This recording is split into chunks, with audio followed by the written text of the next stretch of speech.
Hey, have you ever looked at a rental property, run the numbers, but something just doesn't seem right? Something seems a little off. You just can't put your finger on it.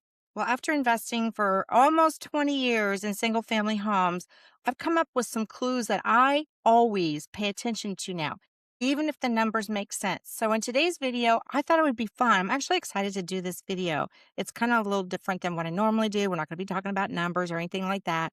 We're going to be talking about those sight unseen, sometimes seen things that I find either add to my rental property purchase or where I'm like, you know what, I got to pass here.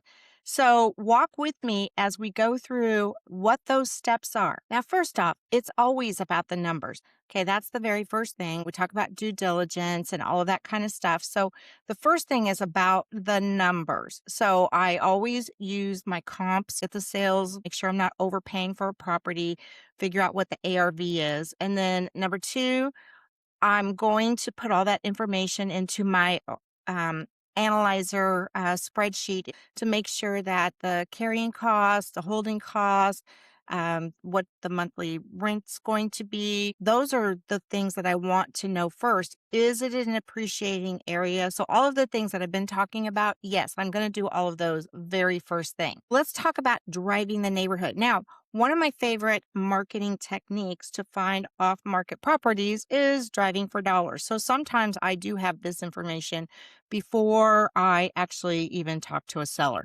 So, driving for dollars, what I'm looking for is distressed properties. And it's more than just overgrown weeds, it could be clutter in the backyard. One of my top clues that it's a distressed property is broken blinds in the front windows, dented garages. I normally drive the neighborhood during the daytime. But if I'm actually looking to purchase the property, I will also drive it during other hours, like nighttime. Now, I don't go over there at midnight. That's just too weird, right? I want to get a sense of what, especially if I'm holding it, I want to get a sense of what the neighborhood's like. I want to get a sense of if it's a safe neighborhood. So, say I'm going to be flipping that property, will I feel comfortable leaving my tools there? I mean, I've known investors where they are flipping a property and not only did their tools get stolen, but appliances got stolen. Sometimes you can tell about a neighborhood and what security measures you may have to take. Let's say there's bars on the window. I also look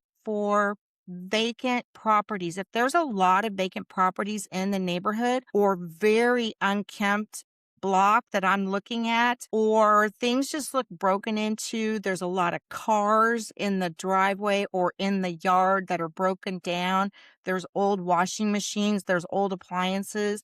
So you can tell a lot by just driving through the neighborhood. And even if the numbers make sense, would you or would you not purchase that property? So here's an example. We recently just went and looked at a property and it did check most of the boxes, but here's the thing. The house sitting right next door was a complete hoarder mess on the outside of it.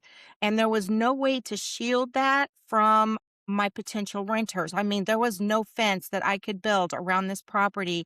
So I would always have this eyesore next to the property that I owned, and that's going to affect people when they come to look at it to rent it. Or if I was going to even flip it, a lot of people aren't going to want to buy right next to a hoarder home. And it didn't look like those people were going to be moving anytime soon. So we passed on that house because of that one fact that there was this very telling eyesore next door that I would not be able to change or cover up, or there's no amount of beautifying my property to take away from the eyesore that was sitting next door. So this kind of goes back to clue number two, pride of ownership. You can be looking at a neighborhood and it looks great, the numbers look great. But if you look around, then again, let me just give you another example. I went to another property. It was actually on the MLS that had been sitting for a very long time. And sometimes this is a clue. I will look at properties that are on the MLS. So we went and looked at the property. And when we drove up, we didn't even go inside. You know why? Because the neighborhood needed to be renovated. And I'm saying like there were junk cars everywhere. It was like someone took this little house and they renovated it, and it was a beautiful little house, but the surrounding neighbors, you would have to renovate the whole block. So when I see properties like that, again, I pass because unless I'm going to go in there and renovate the whole block, I do not want to own a property where I know the neighbors, if you will, are going to affect my property value and or my pool of people who are going to rent that property. So that leads me to clue number 3. What is parked on the street and outside? One of the things I look at is one of the areas that we have here is the colony. And you can actually get really nice little duplexes over there. But I am careful about which properties I look at because they have very narrow streets. In these duplexes, hardly any of them have garage spaces. So everyone is forced to park on the street. So if you have a line of duplexes on each side of the street, and then you have tenants or homeowners parking in the street, there's about this much room for me to drive through to get down the street. There's not even enough room on some of those streets when there's cars parked on both sides for myself and another car to pass. I stay away from those types of houses as well. There's just too much traffic. And I also put myself in the position of the person who is going to rent the property and just the parking situation. So if we purchase duplexes, I like to own both sides so that I can kind of control when the roof is replaced and things like that. But I also like to have parking garages because I think those rent easier and for higher priced. Now, here's something I've just learned over the years, and you might know this as well, but I look around at what is going to attract people not only to my property, but what amenities is my property going to provide in terms of, is it close to schools? Is it close? Now, I have a tendency not to buy properties that are right across from the school because of just the traffic. But when you're buying single family homes, generally, if you use my buy box of 3 bedroom, 2 bath, you're going to be renting to families that have children. So typically, families, even when they rent, they want to be close to schools. They want to be in a good school district. So I do run reports about the schools and the schools in that area. There's different ratings. And so I can run reports to say this is an A school, this is an F school. And so does it always affect my purchase decision? Not always, but it's kind of good to know, like, oh, this school has B rating or this school is known for this or whatever it is. So those are the things that I look for. Just that's just one aspect. And one thing that I kind of picked up over the years is if I purchase, now I don't just go out and look for properties that are near firehouses, but in the past, when I have purchased a house, a single family rental, and then I went to go get insurance for that house. You know what I found out is sometimes I get a discount depending on how close the rental property is to the firehouse. So the first time it happened, I was like, oh my gosh, it was in Wiley, Texas, and my rental property happened to be about a half a mile from the firehouse. So I got a significant discount on my insurance premium just because of the location of where the property was. So that's just something that I've kind of learned over the years. If it's close to a hospital, a firehouse, what I have found over the last 20 years is if I have properties that are within a mile or two of that location of a firehouse or a hospital, guess what? When there's electrical outages, what I've noticed is either one, my property was not affected, or number two, it was not affected for as long as maybe somebody else. I personally live very close to a firehouse, and when we had a big ice storm a few years back, our house lost power for a little bit, but not for days and days and days. And I don't know, I have to kind of suspect that since I live close to a firehouse that, maybe that kind of sways the electrical grid, or because, those are needed services. So again, I don't have anything to back it up, but if you have experience with that, drop your comments below. So that's just kind of an added bonus that I look for. If I can find a property that's within a mile radius of a hospital and or a firehouse. Now, here's another clue. And this one doesn't really matter when you go by the house, but you want to listen for what are the sounds that you're hearing. So a few years back, my husband and I went to a house and we were thinking of buying this house. It was in Dallas and it was a beautiful home, freshly renovated, huge backyard, had so many potentials to be a short-term rental. We would just have to walk in and start scheduling people, start booking people to be in this property. It was beautiful. But I wondered why it was sitting on the market for so long because we were going to be able to get this at a discount. So we went outside, and the reason that I am concluding that it didn't sell was because of the traffic. This property sat on the corner, which I do love corner properties, of a very, very busy street. And it wasn't even a highway, it's just a very major thoroughfare in the DFW area with a stoplight on one side of the house. And I mean, just the traffic. And we were there about 4 p.m. in the afternoon. And I mean, it was just nonstop with the cars. So we were saying to ourselves, well, what could we do? It had a huge, I think it was like almost a 10-foot wood fence around the property. So we were wondering what could we do to minimize the noise. When you went into the house, the main bedroom, the master bedroom was on the side of the house nearest the road noise. And we could have spent a lot of money soundproofing the house, soundproofing the windows. But when you go outside, and we thought about putting fountains in, so we passed on the house because of the noise level. Because here's what we thought. Okay, the house is beautiful. People are going to walk in, they're going to love it.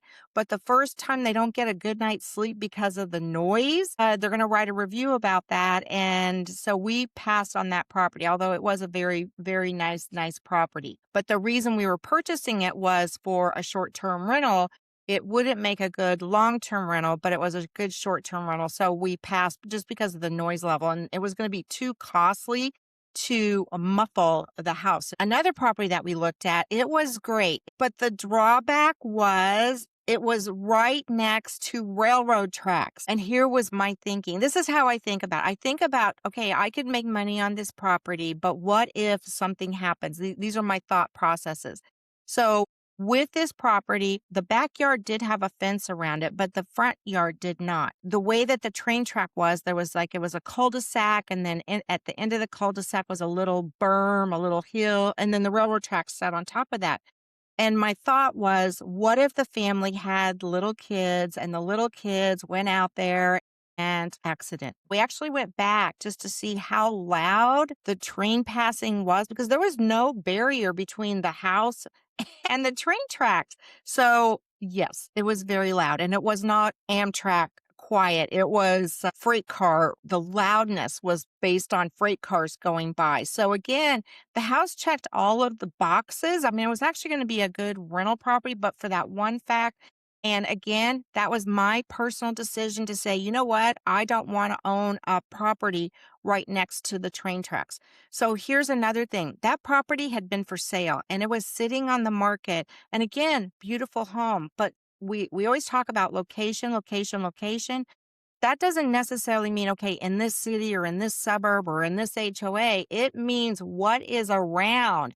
So when you have a train track right next to a house with I mean, it was not even a quarter mile from the house. It was very, very close. I was even surprised the builders built the house that close to the train tracks, or the train tracks went in after. I'm not sure which one went first.